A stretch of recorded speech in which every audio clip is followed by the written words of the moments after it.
Audio Jungle.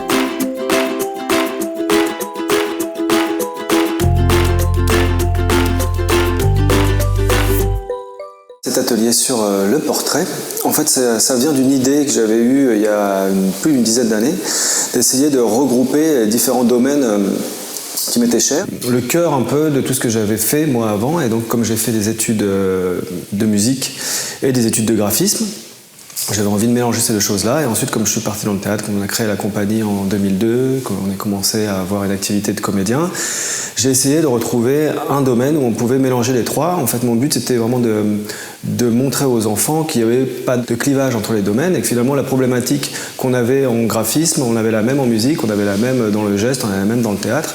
Le portrait, j'ai décidé de l'aborder par le biais de l'art abstrait, justement en cassant ce problème de représentation qu'on peut avoir quand on est enfant, qu'on estime qu'on ne sait pas bien dessiner, tout ça. Donc le but, c'était de s'inspirer notamment des néo-réalistes qui avaient commencé à faire des portraits comme Armand, en s'inspirant des poubelles des gens, et de se dire ce qu'il y a à l'intérieur de la poubelle représente mieux la personnalité de la personne que son physique.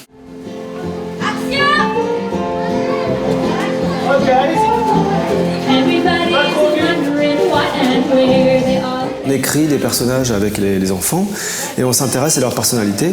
Et à partir de leur personnalité, on essaie de savoir, avec des traits, comment on pourrait les représenter. Donc à partir de là, on crée un vocabulaire de traits, en se disant si je mets telle énergie dans le trait, j'ai l'impression que c'est une personne qui est plutôt plus ou moins colérique. Si j'ai un trait qui est plutôt tendu et nerveux, je vais réussir à retransmettre cette impression de nervosité. Et ensuite, en travaillant la composition dans l'image, où est-ce que je le place? Si je place un petit élément dans un coin, on a l'impression que cette personne est plutôt solitaire. Si ça prend toute la place, on a l'impression que cette personne parle fort ou qu'elle prend vraiment de la place dans la vie.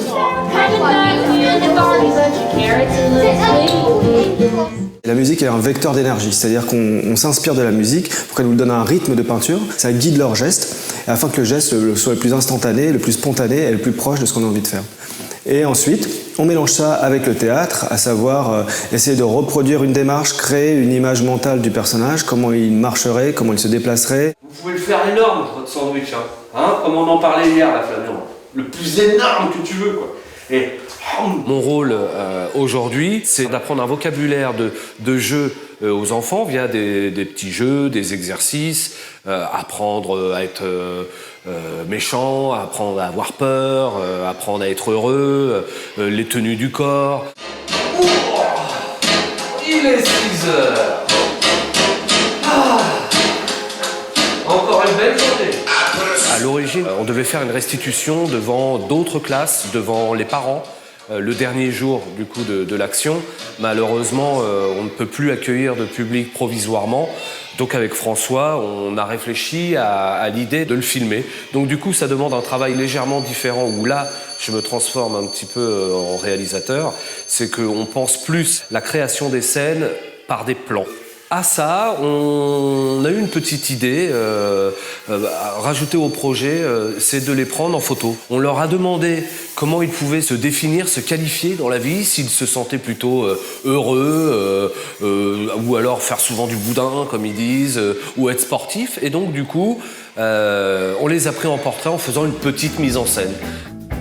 Le portrait, c'est par exemple, tu vois un vrai dessin, une vraie tête, et ben tu essayes de regarder son visage, s'il est heureux, caractère, et puis tu les dessines avec ta main, ce que tu dis sur son personnage. Les enfants, ici, à Illois, ça a été super. On sent qu'il y avait une grosse envie de participer à un projet. Les élèves ont dit oui tout de suite pour faire la peinture, pour faire le théâtre. Et alors l'idée de les filmer, d'être devant la caméra, ça les excitait même un petit peu trop. Il fallait les remettre un peu à leur place. Mais c'est tellement de la bonne énergie et du bonheur pour eux que c'est super. Ouais, salut, ça va? Ok, les haltères maintenant, comme ça. Moi, j'ai créé le personnage de Michel. Michel, il a 70 ans. Il fait de la natation le matin. Après, il fait sa sieste. Il va jardiner. Et puis, le soir, il cuisine et puis il voit ses petits-enfants. Puis après, il va les coucher. On prend un pinceau, chacun son tour, et on fait un trait si on est en colère, si on est joyeux, avec la peinture.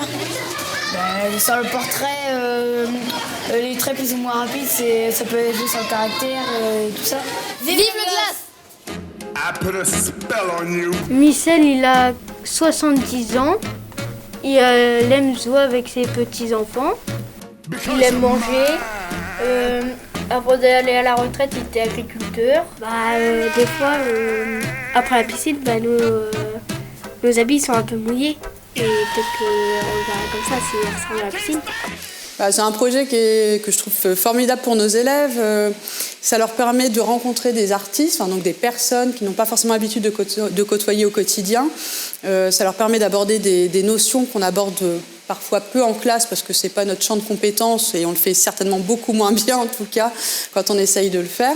Donc c'est vrai que la peinture, du théâtre, voilà, c'est pas leur quotidien donc ça les ouvre vraiment. Et puis surtout ce qui est superbe, c'est de voir le résultat aujourd'hui et de voir leur investissement. Ils ont développé des compétences que je connais pas. Pourtant j'ai des élèves parfois depuis 2 années de suite et je découvre là aujourd'hui certains traits artistiques, théâtraux chez certains. Je pense que c'est vraiment du bonus pour eux et c'est une belle ouverture en tout cas.